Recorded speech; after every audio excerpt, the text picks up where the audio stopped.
কি হলো গোপাল, তোমার মুখের এই হাল কেন? এমন বেজার হয়ে আছে। কেন মহারাজ, আপনি কি জানেন না যে কাজ করতে এলেই গোপালের জ্বর আসে? দেখুন, রাজসভায় না আসার নতুন হয়তো বাহানা করবে বলে অমন মুখ করে বসে আছে। আজকে আমি আপনার সাথে আর কোনো ঝগড়া করব না মন্ত্রী মশাই। আসলে মহারাজ, বেশ কয়েকদিন ধরে আমার দাঁতে প্রচন্ড যন্ত্রণা হচ্ছে। আজ বড় কষ্ট করে এসেছি, মনে হয় কাল থেকে আর বেশ কয়েকদিন আসতে পারবো না মহারাজ। তাহলে তুমি আজ বা এলে কেন? কয়েকটা দিনের ছুটি নিয়ে সুস্থ হয়ে তারপর না হয় এসো। আর মনে করে রাজবৈদ্যকে দেখিয়ে নিও কিন্তু। আগে মহারাজ, তাহলে আমায় আজ্ঞা দিন, আমি আজ একটু তাড়াতাড়ি বাড়ি যেতে চাই। হ্যাঁ হ্যাঁ, নিশ্চয়ই। তুমি এখন বাড়ি যাও, সুস্থ হয়ে তারপরে এসো। যথা আজ্ঞা মহারাজ। গোপাল বাড়িতে ঘরকুনো হয়ে থাকলে বেশি বাইরের ব্যাপারে নাক গলাতে পারবে না, তাই ও সুস্থ হয়ে ওঠার আগেই হাত পরিষ্কার করে ফেলতে হবে আমার। মহারাজ যেন কি বললেন? রাজবৈদ্য? হ্যাঁ, ঠিক ঠিক ঠিক ঠিক। গোপালকে বেশি দিন ঘরে রাখতে গেলে রাজবৈদ্যকে আমায় হাত করতেই হবে।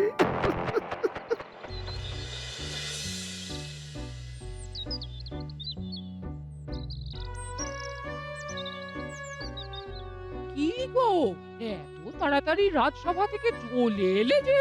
এই তোমার কি তাহলে এখন খাবার খেতে দেবো? তোমার তো আবার ক্ষণে ক্ষণে খিদে পেয়ে যায়। তুমি কি আর আমার সাথে কথা বলবে না? এরকম পাট কাঠিতে করে করে লেখা দেখাবে? ওহ, এই লোকটা আমাকে একেবারে জ্বালিয়ে মারলে গা। তোমার জ্বালায় আমি আর পারি না।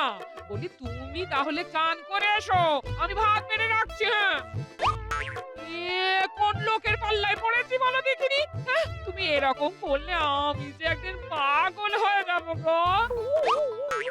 ঠিক আছে ঠিক আছে, দাঁড়াও না দাঁড়াও, তোমার এই দাঁতের ব্যথাটা সারুক। তোমার এই ঠিক নেই আমি বড় করব, বলে দিলাম আমি।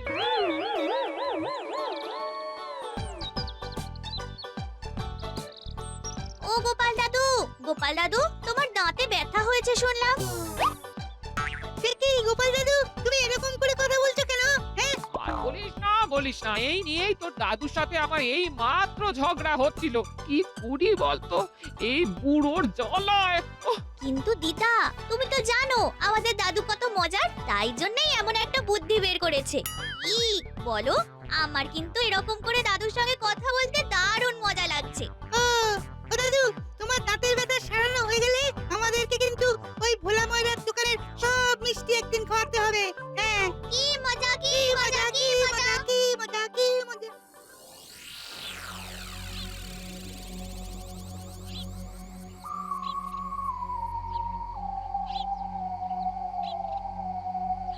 রাজবৈদ্য, ও রাজবৈদ্য, বলি বাড়ি আছো নাকি? হ্যাঁ হ্যাঁ মন্ত্রী মশাই, এই তো। তা হঠাৎ আপনি এখানে? এই কিছু কথা আছে তোমার সাথে, চলো চলো ভেতরে গিয়ে বলবো, চলো চলো। হ্যাঁ, তোমার সাথে আমার কিছু কথা আছে রাজবৈদ্য। হ্যাঁ, কি কথা বলুন মন্ত্রী মশাই। দেখো, শুনতেই তো পেলে গোপালের দাঁতের অবস্থার কথা। হ্যাঁ শুনলাম। দেখো, গোপাল এখন যদি বাড়িতে থাকে বাইরের কোনো ব্যাপারে একদম নাক গলাতে পারবে না। তাই এই সুযোগে আমি রাজকোষ থেকে বেশ কিছু অর্থ চুরি করার কথা ভাবছি। সে কি মন্ত্রী মশাই? হ্যাঁ, আর গোপাল ওর দাঁতের যন্ত্রণার ওষুধ নিতে তোমার কাছে নিশ্চয়ই আসবে। তুমি যদি ওকে ওষুধ দিয়ে সারিয়ে দাও তাহলে আমার কার্যসিদ্ধি হবে না। তাই আমি বলি কি তোমায়, গোপালকে এমন ওষুধ দাও যাতে ওর ব্যথা কমার বদলে উল্টে বেড়ে যায়। এ আপনি কি বলছেন মন্ত্রী মশাই? বেশি সাধু সেজো না তো, আমার একার লাভের জন্য তোমার কাছে এসেছি। এই কাজ করলে তোমারও লাভ আর আমারও লাভ। চুরি করা অর্থের অর্ধেক অর্থ আমি তোমায় দেব, বুঝলে? এবার বলো, রাজি? হ্যাঁ রাজি? আচ্ছা মন্ত্রী মশাই, আপনি যা বলেন তাই হবে। হ্যাঁ, আর আমাকে চটপট ঘুমের ওষুধের শিশি দাও তো। আবার ঘুমের ওষুধ নিয়ে কি হবে? কাজে লাগবে, কাজে লাগবে। এত প্রশ্ন না করে দাও তো।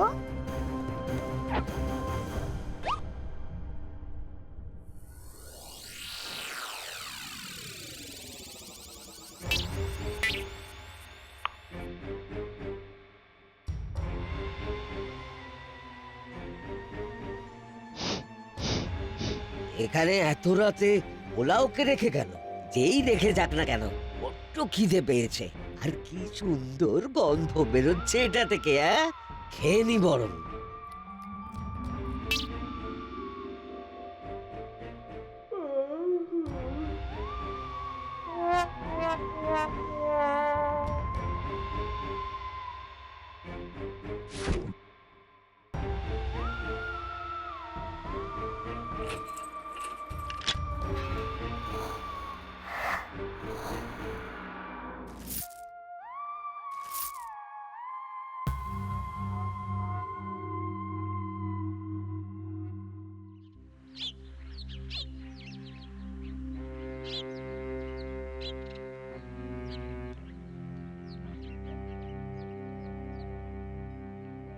রাজবৈদ্য, ও রাজবৈদ্য, কোথায় গেলে?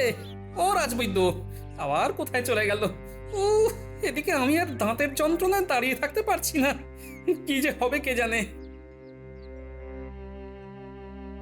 এতক্ষণ তুমি কোথায় ছিলে বলো তো রাজবৈদ্য? আমি যে দাঁতের যন্ত্রণায় দাঁড়িয়ে থাকতে পারছি না। কতক্ষণ ধরে তোমার বাড়ির সামনে দাঁড়িয়ে আছি। আসলে ওই একটু ওই কাজে গিয়েছিলাম গোপাল। চলো চলো চলো, তোমায় ওষুধটা দিয়ে দিচ্ছি, চলো।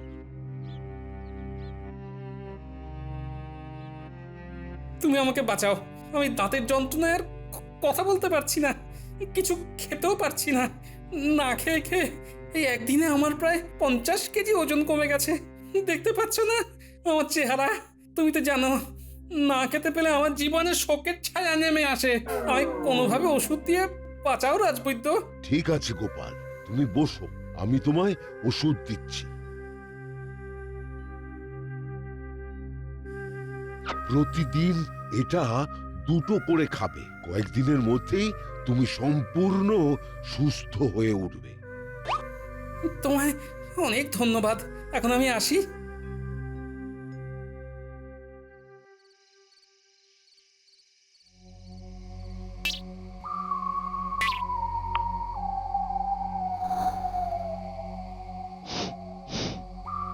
আবার আজকে কেউ ওই মাংস কষা নিয়ে রেখেছে মনে হচ্ছে। কোন সদয় ব্যক্তি আমার জন্য এমন খাবার রেখে যায় কে জানে। ঠিক আছে, খেয়ে নি, কি আর হবে।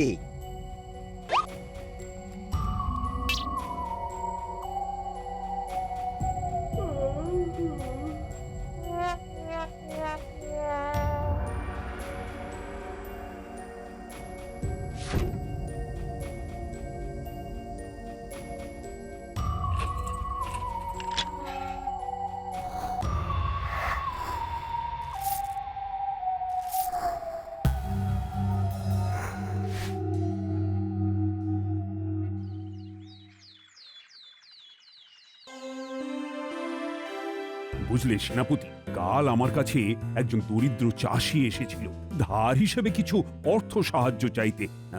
তাই আমি ভাবছি তাকে কিছু অর্থ দিয়ে সাহায্য করব। তুমি বরং একটু রাজকোষ খুলে 100 মোহর নিয়ে এসো তো। যথাজ্ঞা মহারাজ। মহারাজ মহারাজ মহারাজ, সর্বনাশ হয়ে গেছে মহারাজ। কেন সেনাপতি, আবার কি হলো? হিসেব বলছে 10,000 মোহরের মধ্যে আর মাত্র 500 মোহর পড়ে আছে। হ্যাঁ, বলো কি সেনাপতি? তার মানে রাজসভায় চুরি হয়েছে? তাছাড়া তো আর অন্য কিছুর কথা ভাবতে পারছি না মহারাজ। এক্ষুনি প্রহরীকে ডেকে আনো। যথাজ্ঞা মহারাজ।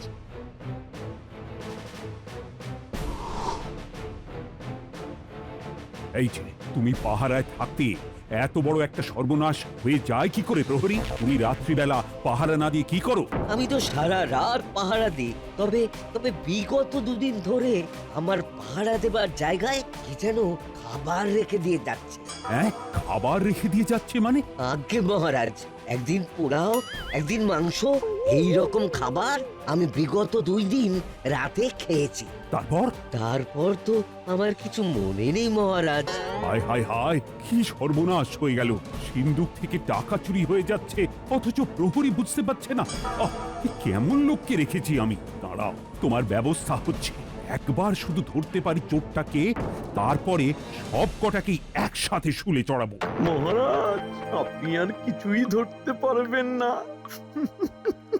যা চুরি আমি করে ফেলেছি তাতেই আমার কম করে প্রায় 1 বছর এখন চলে যাবে। জানাজানি হয়ে যাওয়ার আগেই তাই আমি যত পেরেছি লুটে নিয়েছি। আমি কি অত বোকা?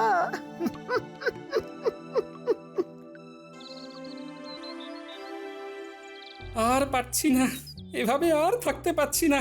রাজবৈদ্যর ওষুধ খেয়েও তো দাঁতের ব্যথা কিছুই সারেনি। উফ, উল্টে এত বেড়ে গেছে, এখন দিন রাত খালি ওই ছাতুর শরবত খেয়ে থাকতে হচ্ছে।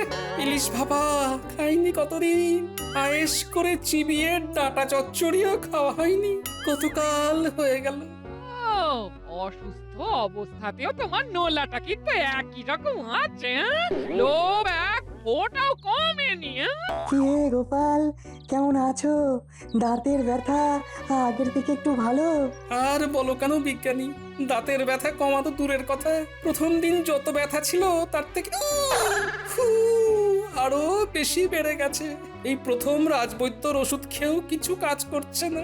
বলো কি গোপাল, রাজবৈদ্যের ওষুধ খেয়েও তোমার ব্যথা কমেনি, বরং বেড়ে গেছে? তাহলে আর বলছি কি? গোপাল দাদু, তোমার দাঁতে ব্যথা কেমন আছে খবর নিতেই তো আমরা এলাম। আর বলিস না পুঁটি, আমি ঠিক মতো কথা বলতে পারছি না রে। ব্যথা তো কমেইনি, বরং বেড়ে গেছে। কেন তুমি রাজবৈদ্যর ওষুধ খাওনি? খাবো না কেন, খেয়েও তো এই হাল। ব্যথা কমার বদলে উল্টে বেড়ে গেছে। এরই মধ্যে রাজসভার আরেক কাণ্ড ঘটেছে গোপাল, রাজকোষ থেকে বিপুল পরিমাণে অর্থ চুরি গেছে। বলো কি? আর রাজবৈদ্যের কথা বলতে মনে পড়লো, ইদানিং মন্ত্রীর বাড়িতে রাজবৈদ্যকে প্রায়ই আসতে দেখা যাচ্ছে। কি বললে? গোপাল দাদু, বিজ্ঞানী দাদু ঠিকই বলেছে। একটু আগেও যখন আমরা মন্ত্রীমশাইয়ের বাড়ির সামনের মাঠে খেলছিলাম, তখন দেখলাম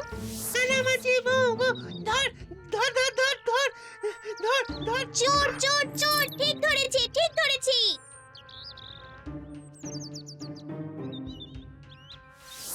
বুঝলে বিজ্ঞানী, আসল ব্যাপারটা তাহলে ঠিক কি? কি গোপাল? এইবার আমি ওই 2 × 4 করতে পারছি। মন্ত্রী মশাই কেমন সে তো আমরা সবাই জানি, কিন্তু এবার রাজবৈদ্য সেই দলে নাম লেখালো। তাই যখন আমি রাজবৈদ্যর কাছে ওষুধ নিতে গিয়েছিলাম, তখন ওর হাতে একটা মোহরের থলি দেখি। তখন দাঁতের যন্ত্রণায় কাতরাচ্ছি বলে কিচ্ছু ভাবিনি, কিন্তু এখন তো ভাবতেই হচ্ছে।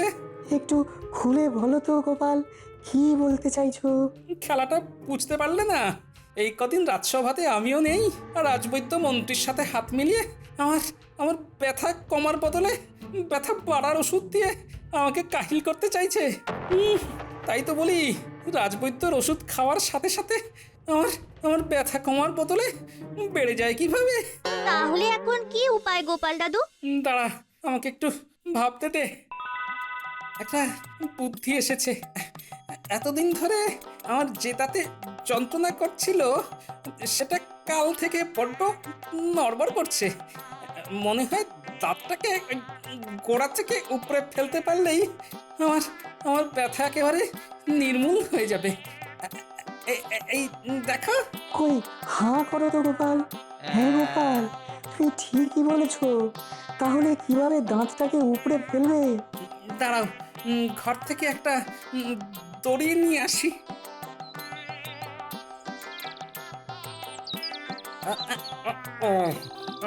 এইভাবে আমার নাতি নাতনিরা আর বিজ্ঞানী আর গিন্নি, তুমিও ধরে চান্দাও দেখি।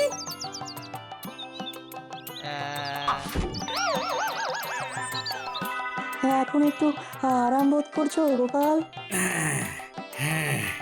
হ্যাঁ বিজ্ঞানী, এখন অনেক আরাম বোধ করছি। তুমি আর কি করে জানবে যে রাজবৈদ্য মন্ত্রীর দলে নাম লেখাবে? হ্যাঁ, সেই শেষ পর্যন্ত মন্ত্রীর কাছে রাজবৈদ্য এভাবে নাম লেখালো। গোপাল, ও গোপাল, আরে বাড়ি আছো? মহারাজের তরফ থেকে তোমার জন্য একটা চিঠি এসেছে।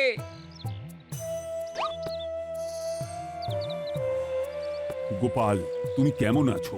এই মুহূর্তে রাজসভায় তোমাকে খুব প্রয়োজন। রাজসভায় চুরি হয়ে গেছে, সেনাপতি সহ কেউ চুরির সমাধান করতে পারছে না। তুমি তাড়াতাড়ি সুস্থ হয়ে রাজসভায় এসো। হ্যাঁ, এবার আর আমার সন্দেহর কিছুই থাকলো না। এইবার আমি মন্ত্রী মশাই আর রাজবৈদ্যকে আসল মজা দেখাবো। ইনি, আমার যদি একটু পায়েস করো তো, অনেক দিন পায়েস খাইনি। কাল দাঁত তুলে নেবার পর থেকে আমি এখন সম্পূর্ণ সুস্থ। একটু বেশি করে পায়েস করো, হ্যাঁ? আর আমাকে একটা গামলায় করে পায়েস দেবে, আর একটা আলাদা বাটিতে করেও দেবে, কেমন? তাহলে তো একেবারে একটা গামলায় পায়েস দিলেই হয়। যা বোঝো না তাই নিয়ে কথা বলো না তো গিন্নি, যা বলছি তাই কর। আচ্ছা বাবা, আচ্ছা ঠিক আছে, করে দিচ্ছি।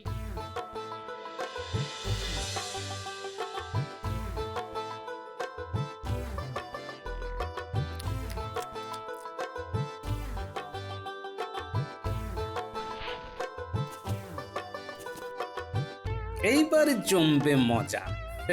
এই কদিন রাজসভায় না গিয়ে আমার মহারাজ আর বাকিদের জন্য খুব মন কেমন করছে। আমি এলাম, কেমন? হ্যাঁ, এসো এসো, এই সাবধানে।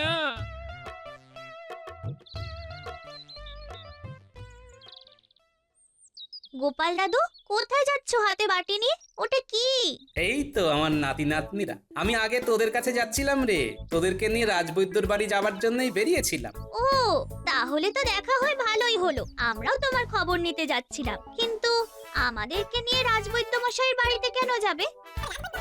সব বুঝতে পারলি? হ্যাঁ গোপাল দাদু, সব বুঝেছি। রাজবৈদ্য, বাড়ি আছো? হ্যাঁ হ্যাঁ, এই তো গোপাল, বলো বলো কি দরকার? এখন কেমন আছো? যেমন তুমি রেখেছো রাজবৈদ্য। মানে? মানে এই যে তোমার দেওয়া ওষুধ খেয়ে আমি একেবারে সুস্থ হয়ে উঠেছি। তাই গিন্নি তোমার জন্য একটু পায়েসটা রেঁধে পাঠালো, তাই তোমাকে পায়েস খাওয়াতে চলে এলাম। তার আগে তোমার বাড়িতে ঢুকি, চলো। এই নাও রাজবৈদ্য, পায়েসটা খেয়ে নাও। কিন্তু আমি তো ব্যথা বাড়ার ওষুধ দিয়েছিলাম। গোপাল সুস্থ হলো কি করে? যাকে ওই যখন গেছে, তাহলে আর এত ভেবে লাভ কি? কি এত ভাবছো রাজবৈদ্য? খাবে না? হ্যাঁ, এই তো খাচ্ছি। আচ্ছা রাজবৈদ্য, তোমার স্নান ঘরটা কোথায়? আমার বড্ড পেয়ে গেছে বুঝলে, বড় বাইরে যাব। এই তো এখান থেকে ডান দিকে গিয়ে সোজা দেখতে পাবে, ওটাই স্নান ঘর। ঠিক আছে রাজবৈদ্য, তুমি খাও, আমি কাজ সেরে আসি, কেমন?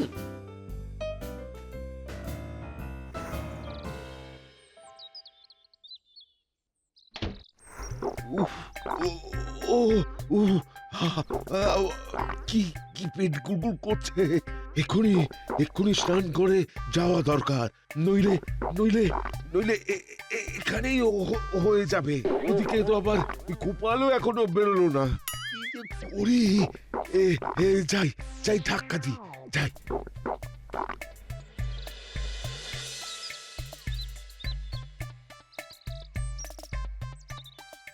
এ কি? আরে সবাই কোথায় গেল? গোপাল, ও গোপাল, আরে দরজাটা খোলো দয়া করে। গোপাল, আরে ও গোপাল, এবার দরজাটা খোলো, না হলে আমি একেবারে ওই ল্যাজে গোবরে হয়ে যাব। খোলো খোলো গোপাল, তোমায় অনুরোধ করছি গোপাল, তুমি দরজাটা খুলে দাও। আর পারছি না। পুটি, ও এই পুটি, হ্যাঁ বলো গোপাল দাদু। মহারাজ এসেছেন?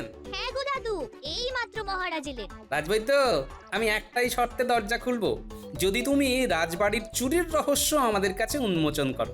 আসল ঘটনা যদি খুলে না বলো, আজ আমি দরজা কোনো মতেই খুলবো না। খুলে দাও গোপাল, খুলে দাও। আর আমি পারছি না। তুমি একটিবার খুলে দাও, তারপর আমি সব বলবো। আর তুমি লেজে গোবরে হয়ে গেলেও আমি খুলবো না। আগে তুমি সব নিজের মুখে স্বীকার করো মহারাজের সামনে। এই নাও রাজবৈদ্য, এই নাও, যা চুরি করেছি তার একদম অর্ধেক তোমায় দিলাম। ধন্যবাদ। কি বললে রাজবৈদ্য? তোমরা এত বড় একটা কাজ করার আগে দুবার ভাবলে না? তোমাদের চরম শাস্তি হবে। তোমরা এক্ষুনি রাজসভায় এসো।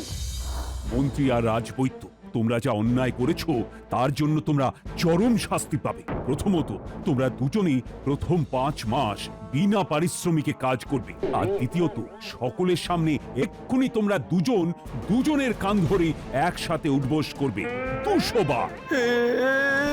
মহারাজ, আমাকে ছেড়ে দিন মহারাজ, আর এই ভুল কখনো হবে না মহারাজ। এবারের মতো ক্ষমা করে দিন মহারাজ। তোমরা যা ভুল করেছো এর কোনো ক্ষমা হয় না। তোমরা যদি রাজসভাসদ হয়ে এমন কাজ করতে পারো তার জন্য যে আমি তোমাদের বরখাস্ত করিনি, এই ভাগ্য ভালো। যা বললাম যদি এক্ষুনি তাই না করো তাহলে 5 মাস কিন্তু 1 বছর হয়ে যাবে। সেটা খুব ভালো হবে তো? ভালো করে একজনও যদি কান ছাড়ে তাহলে 100 বার করে আরো বেড়ে যাবে।